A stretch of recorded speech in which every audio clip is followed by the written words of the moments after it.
Have you ever felt lost or unsure of who you are or where you're going in life? The journey back to yourself is a journey we all must face. But the good news is it's never too late to take it. Tapping into the inner powers of self-love, confidence, and authenticity that are already within us, sometimes buried very, very deep, but still there, embark us on a journey of self-discovery to transform our inner world to live a more fulfilling life. Welcome to Conscious Matters. I'm Melissa. On this channel, I talk about conscious living through empowerment and holistic wellness, especially mindfulness. The journey of self-transformation is important for life fulfillment because it allows every single one of us to gain a deeper understanding of ourselves, our values, our strength, but also our weaknesses. Through self-reflection and introspection, we can finally identify areas in our lives that we want to improve on, that we want to change, and work towards becoming a more healed and empowered version of ourselves. A version that is fully authentic, real, raw, and fully and entirely aligned with our heart's desires and also our skills and what we can bring to the table. But as always, and I think I've said that in so many videos at this point, easier said than done. Self-transformation involves a process of growth and self-discovery, which can lead to increased self-awareness, self-confidence, and self-worth or self-esteem.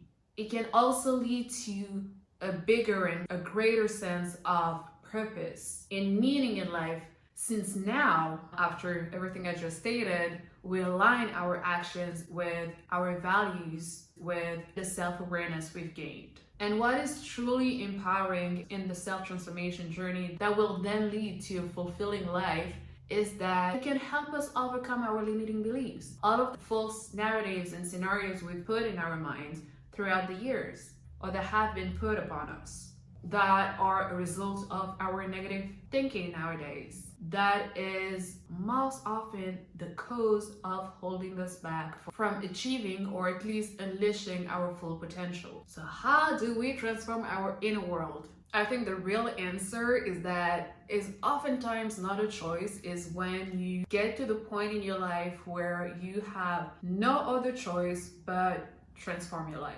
No other choice than letting go of everything that makes you miserable, including your own habits and negative thinking patterns, to choose yourself, to choose your well-being, to choose to live instead of surviving. And that comes with honesty. That comes with facing your current reality and asking yourself the right questions, the questions that are truly meaningful and where you cannot fool yourself anymore. You cannot fool yourself with staying in that relationship that you know is bad for you, staying in that job that is overworking you and not treating you at the value you bring to the company. It's quitting eating foods that are not nutritious and which are zapping your own energy. It's facing your own choices. The choices that led you to be where you are right now. Are you willing to carry on with the consequences of these choices?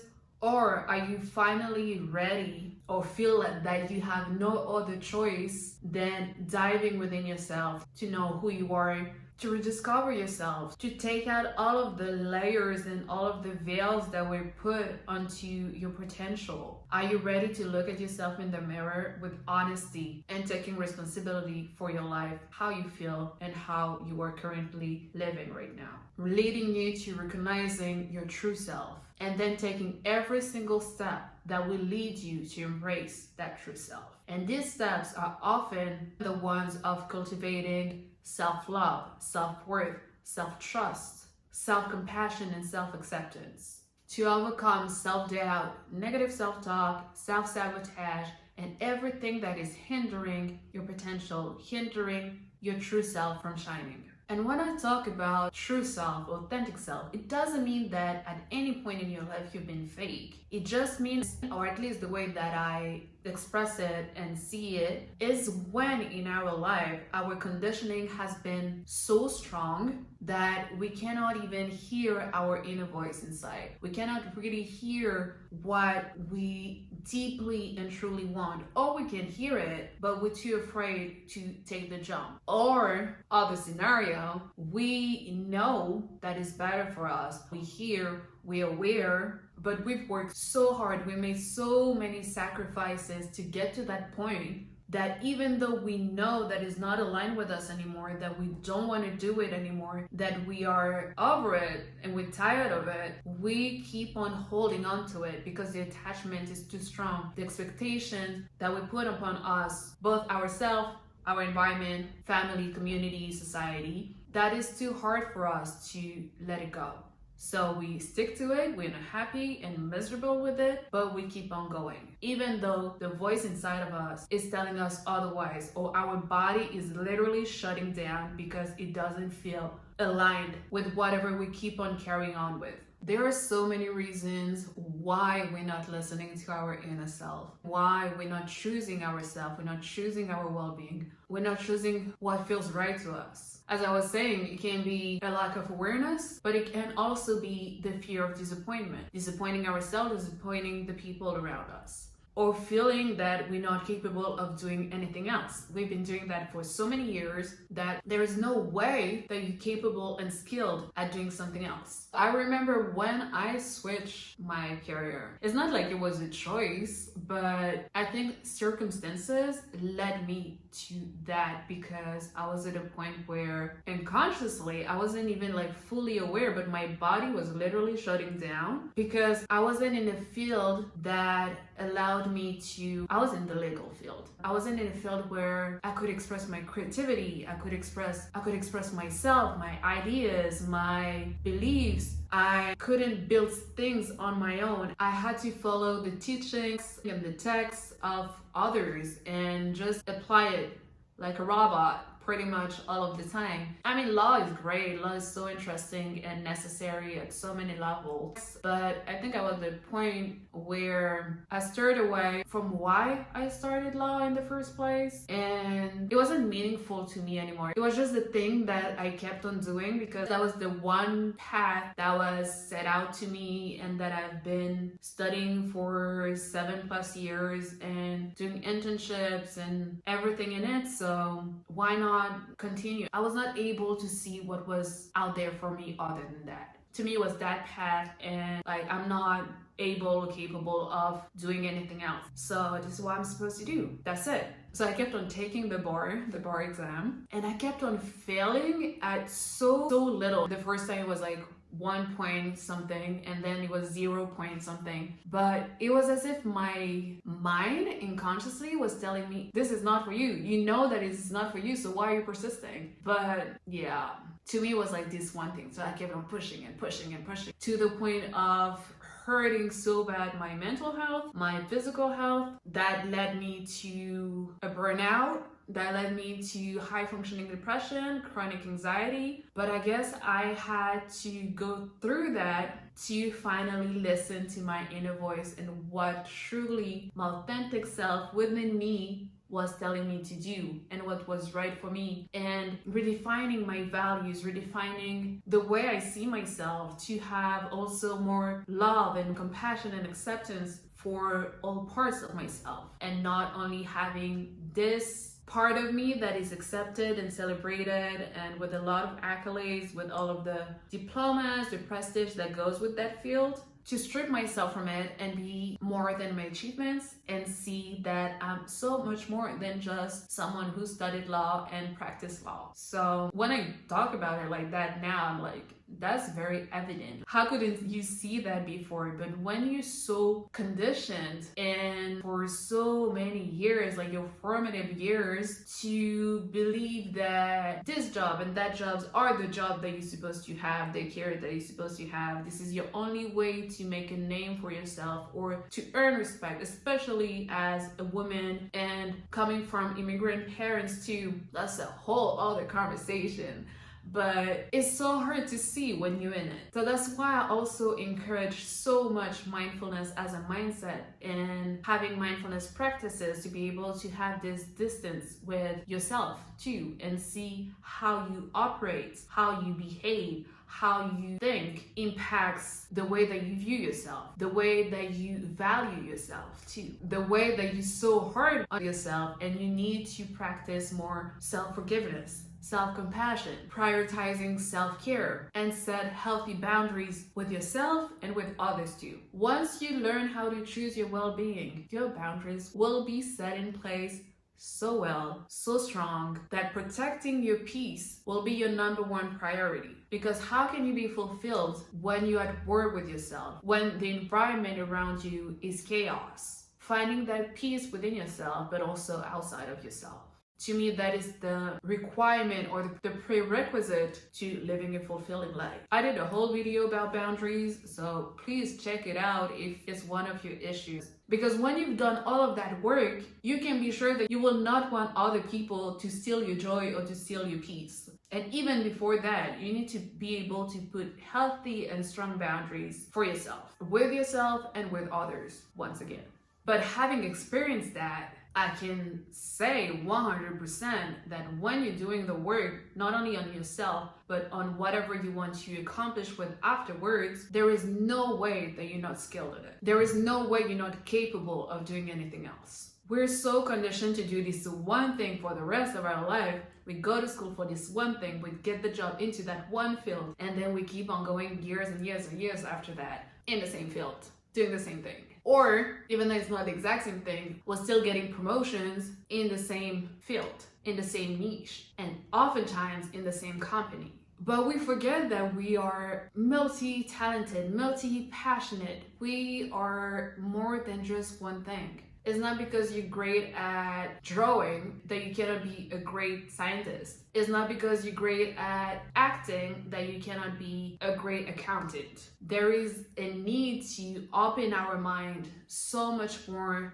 further and bigger than what we actually see with our own eyes. We have to use our imagination. We have to tap into whatever is inside of us. Tap also into all of the experiences that we've been through that help us learn and grow. To take all of that and do our own melting pot, in a way, our own salad bowl, and work with that. Try and see and experiment. But to get to that point, I believe that there is a need to strip fear of judgment and even judging ourselves too.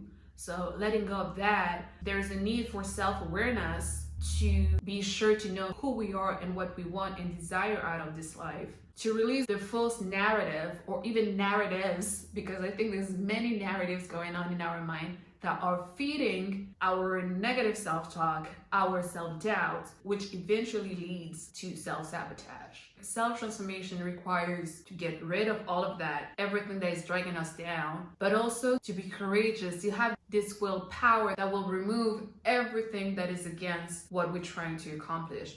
Everything that is against our well-being, everything that is against us, everything that is against whatever we're trying to accomplish. And that bravery and willpower and keeping our eyes on our own vision, the vision that we made for ourselves after all of this self-awareness and self-healing process, and you stripped yourself from everything that has been dragging you down for decades or at least years, and you're building your own new empowering and uplifting narrative that you're demonstrating bravery and courage and willpower, overcoming fear and taking actions towards your personal growth and fulfillment is the step that is going to change it all. Because when we think about it, and it's also what I've been saying a little bit earlier, is that we don't listen to our inner voice. We don't take the step that we know that we have to take because of fear. We all have different fears, but we are all constantly paralyzed by fear, most often than not. And the journey of self-discovery is no different than anything else in life.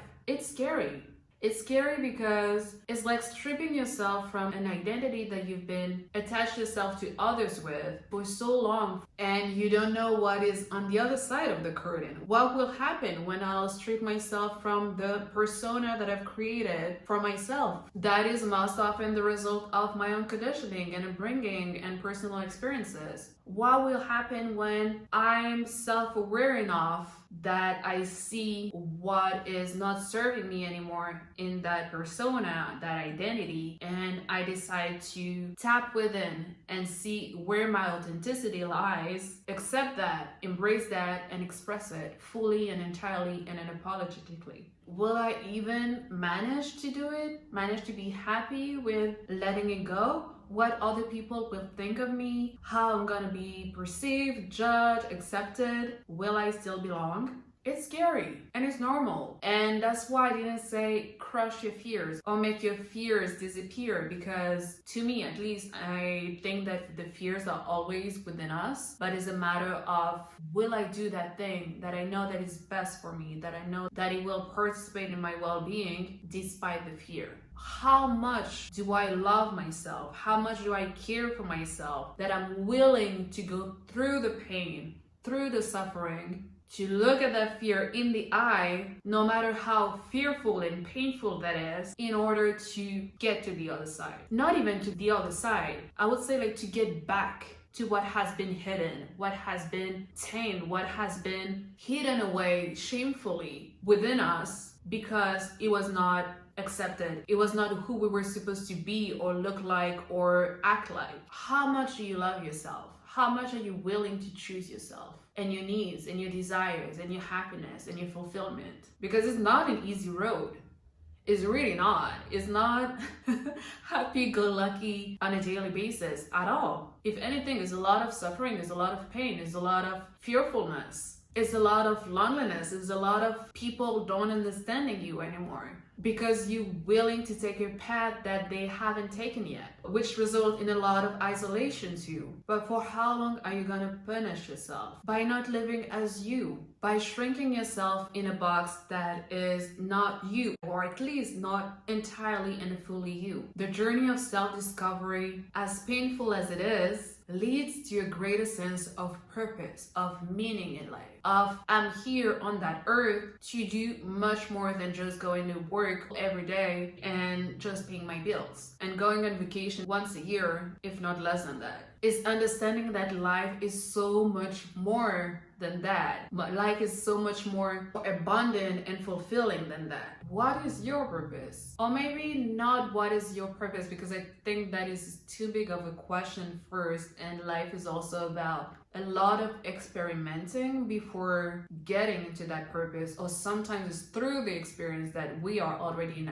our purpose without even realizing it. So I'd rather ask, what would you add to this world? When you're not here on this earth anymore, what kind of impact would you like to leave? Doesn't have to be like being a philanthropist and changing the world or being awarded a Nobel Prize, but how can you, being you, fully you in your whole authenticity, using your skills, your gifts, your wonderful mind, and living your life by following your heart, what is the value you bring to humanity? What is the value you bring to the collective? What is the value you bring to your community? Because yes, we're individuals, and that's why the journey of self-transformation is fully digging into ourselves, but the goal of it is not to be like, oh, I'm awesome, I'm so different and original, and I'm just gonna keep everything to myself. No, the goal is to tap within you, the magic within you, to be able to share that with others, to help others, to support and guide others. Is to build strong, healthy, and meaningful relationship with yourself, but also with others. But let me backtrack a little bit, because I think I went a little bit too far too quick. Facing our fears is what leads us to our growth. It's by cultivating a growth mindset and embracing change within ourselves, within our lives, within our circumstances, that we become more resilient, more daring, and more adaptable, which usually, if not always, help navigate life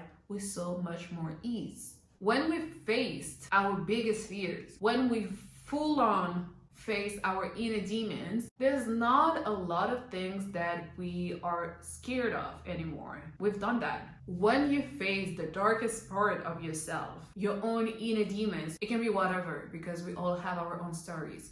When you're capable of doing that, when you've been brave enough to go through the pain, to go through the suffering, the resiliency that you've built will carry you so far, and not only so far in life, but not a lot of things will faze you anymore. Or even though you can still be scared, and you obviously gonna be scared because you're human, you will have this power within you telling you that you faced your worst before. So you can face whatever challenges you need to face again and again and again, because the worst is behind you.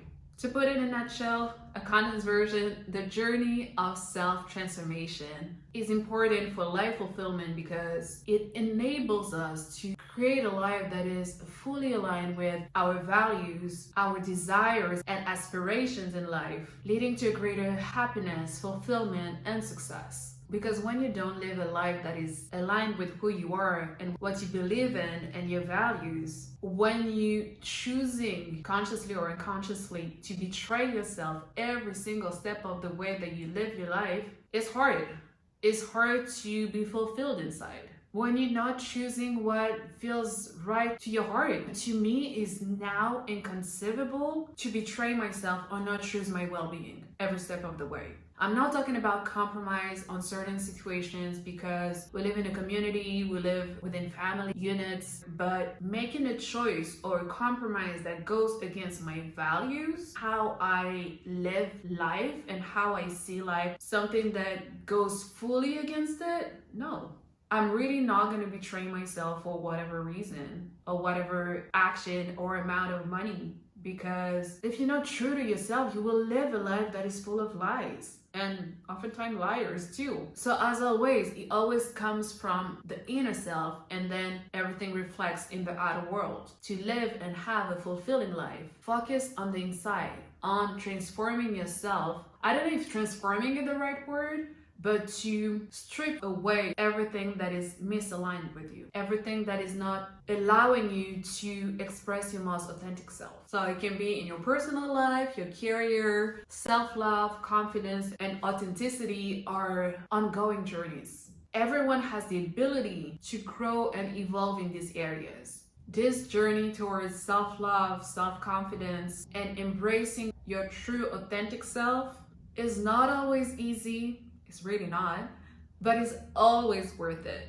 By recognizing and embracing our true selves, cultivating self-worth, self-love, and self-acceptance, and taking aligned actions with our values and beliefs towards personal growth and personal fulfillment, we can transform our inner world and finally live a more fulfilling life. I'm not talking about material abundance.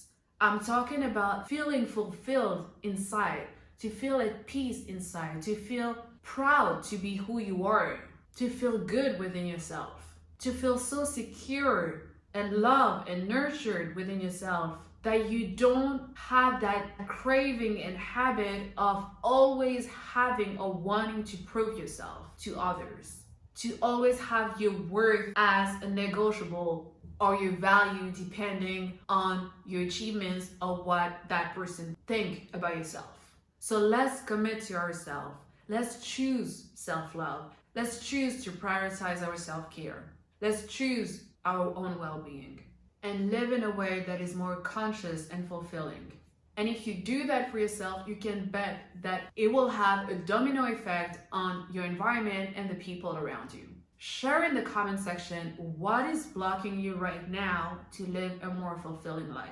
As always, stay true, keep showing up for yourself, and let your soul lead the way.